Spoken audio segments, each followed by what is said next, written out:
In the Cold War era, the United States and the Soviet Union engaged in a cultural battle for global influence.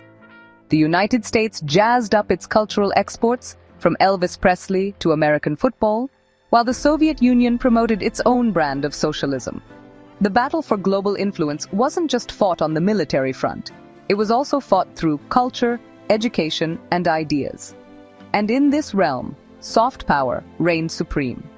Dr. Amanda Clark, a renowned political analyst and professor at Georgetown University, asserts, American culture has long been a cornerstone in the geopolitical landscape.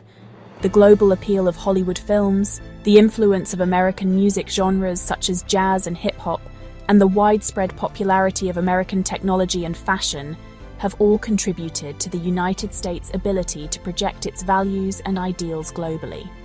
This cultural dominance not only fosters admiration and emulation, but also strategically positions America as a leader in shaping global norms and influencing international relations. Fast forward to today, and we see countries like South Korea and Japan leveraging their cultural exports to build global influence. From K-pop to anime, these nations are using their unique cultural identities to win over fans around the world. In the 1990s, the US launched the Future Leaders Exchange program, which brought high school students from the former Soviet Union to study in the United States.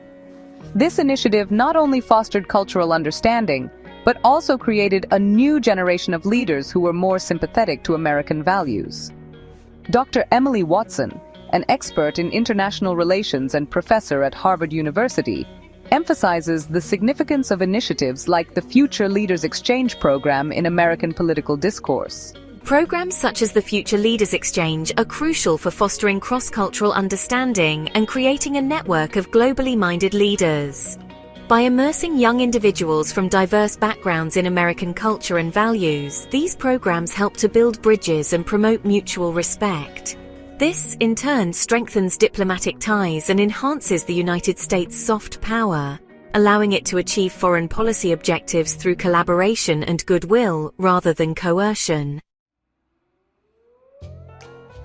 South Korea's cultural diplomacy is another great example of soft power in action.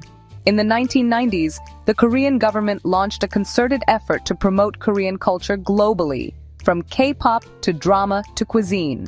Today, Korean culture is a major driver of the country's soft power, with K-pop groups like BTS and Blackpink gaining millions of fans around the world. This cultural phenomenon has not only boosted Korea's global influence, but also helped to strengthen its diplomatic ties with other nations. From cultural festivals to language classes, South Korea is using every trick in the book to promote its unique cultural identity, and it's paying off, with the country's global influence growing by leaps and bounds.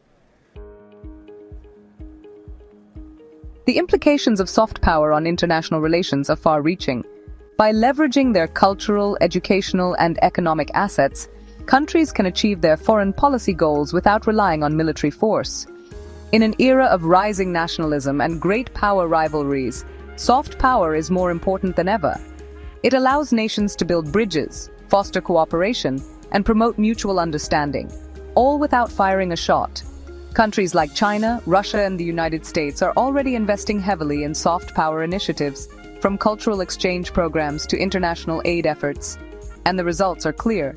These nations are building global influence, fostering cooperation, and achieving their foreign policy goals without resorting to military force. Dr. Alexandra Smith, a renowned political scientist and professor at Stanford University, highlights the negative aspects of soft power when used for disinformation. While soft power is traditionally seen as a positive force for fostering cultural and diplomatic ties, it can also be weaponized. Countries like China and Russia have increasingly used social media as a tool for disseminating disinformation, thereby undermining democratic processes and sowing discord within societies. This malicious use of soft power not only erodes trust in public institutions, but also destabilizes international relations by creating an environment of suspicion and hostility. As we move forward in this rapidly changing world, it's clear that soft power will play an increasingly important role in international relations, whether for good or ill. In conclusion, soft power is a vital component of modern diplomacy, allowing nations to achieve their goals through attraction, persuasion, and cooperation.